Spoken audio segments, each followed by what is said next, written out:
mpira wetu tumeuweka juu. Hatutakubali mpira huu ushushwe na watu wapuuzi, wajinga, wana desturi za kitoto. Tutaulinda mpira wetu. Mimi wananambia Simba, mimi sio Simba, mimi Costi. Lakini nyakati ya uongozi wangu mimi, klabu iliyofaidika ni Yanga. Anaongea kwenye vyombo kama hivi. Kwani wao tuliwalinda sana mimi na uongozi wetu. Sasa hapa ndio swala hili waandishi wa habari mmeliacha tu linaelewa yani.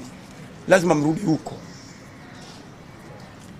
Mimi nimejiuliza na watu wa Simba, wamefaidika nini Yanga? Na huyu mheshimiwa Karia anasema, kaongea kwa neno moja la Kiingereza kwamba amewalinda sana Yanga. Kivipi? Tukapata jibu, mkono unotoa na mkono unopokea. Ule mkono unotoa ndio unachukua mamlaka. Sasa Karia amefanya jambo gani?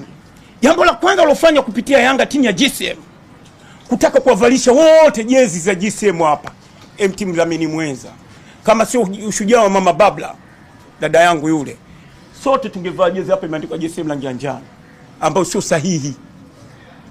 Alipoondoka, waliposhindwa ile Simba, waliposhinda ile taarifa ile na hakuwepo tena mdhamini, akatoa kwa zile timu mbili alizowekeza, akarudi kwa mlango wa nyuma, mwekezaji wa timu zaidi ya moja. Najiuliza kitu kimoja, Simba walipotaka kuingia kwenye uwekezaji, tumeambiwa kanuni haiongei.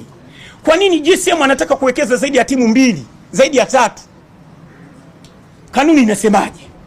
Haiongei lolote. Kwa nini wasiseme ngoja tukae tujadiliane ili tutengeneze